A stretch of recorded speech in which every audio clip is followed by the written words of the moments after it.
Raju sir और विनय sir को ताहे दिल से धन्यवाद देना चाहता हूं कि इतने ग्रामीण क्षेत्र में कम से कम पैसा नाम की तो कोई चीजें नहीं ये लोग लेते हैं। इतने पढ़ाई के लिए अगर हम लोग बक्सर जाए, पटना जाए, कलकत्ता जाए, दिल्ली जाए, अदरवाइज कहीं शहर में, तो आपको बहुत कॉस्ट पड़ेगा। इतनी कम पैसा में लोग बताते हैं कि पूछिए मत।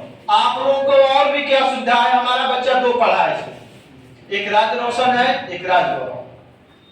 वो दोनों बच्चा ही पहले यह कोचिंग चलता था हाई स्कूल के बगल में जो डॉक्टर साहब की है, उसमें एक साइड में चलता था हॉस्पिटल और एक साइड में कोचिंग। इतना ही लोग संघर्ष किए हैं कि हम लोग उस समय जब आए तो राजू सर कहे कि भैया बहुत संकीर्ण है, लेकिन इतना हम लोग इनका पढ़ाई देख करके अंगीभूत हो गए। हम लोग उस समय हम बच्चे को जब अपना लेकर आए थे तो वहीं पर आए थे।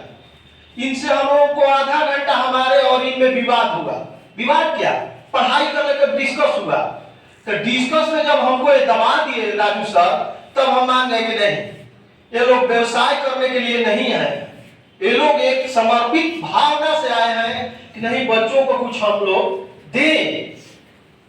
तो जब देखे इनका वहां पर कि मान एक साइड में तब जाकर यहाँ पर, तो अब हमको लगता है 2-3 साल से लोग यहाँ पर आए हैं, बहुत संघर्ष करते हैं लोग। इसके बाद में और भी देखिए इनका क्या कि अगर बच्चा आप लोग यहाँ पर आकर पढ़ते, कोचिंग क्या है, कोचिंग से ऐसा नहीं होगा कि आप कोई मेरिट नंबर ला दीजिएगा आप पढ़ने में आगे बढ़ सकते हैं, नहीं। आपको इसके लिए घर पर सेल्फ स्टडी करना पड़ेगा। 8 से 10 घंटा जितना पढ़ते हैं उसमें सेल्फ स्टडी। अब कोचिंग राजू सर का क्या है कि आप यहाँ से पढ़ कर गए, कोई पढ़ाई है जैसे पाइथागोरस का सिद्धांत है, त्रिभुज है, ज्योमेट्री है, इतिहास है, भूगोल है, कहीं से भी सारा विषय लोग पढ़ाते हैं। कहीं आपको डाउट हो रहा है तो लोग रात में भी, मैं 9 बजे 10 बजे फोन करके अपने बच्चे से पूछवाता था।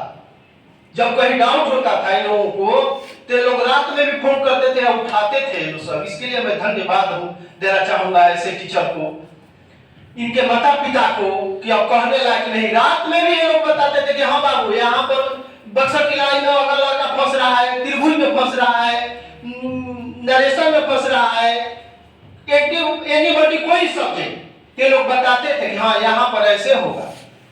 तो आप लोगों से मेरा करबद्ध प्रार्थना होगा कि पेरेंट्स के साथ साथ तो नाम तो होता ही है, आप लोग अपना नाम और माता पिता का और इस कोचिंग का नाम के लिए कड़ी संघर्ष कीजिए, जिसमें कि हम लोग का भी योगदान रहेगा। ये लोग तो क्या कहना है, ऐसा बच्चा जो है सोचते हैं कि चलिए ट्यूशन कर लिए, ट्यूशन कर चले गए घर पर, अब सो गए, फिर आते हैं अगले दिन। टास्क जो मिलता है उसको पूरा करते हैं आप लोग, करते हैं ना।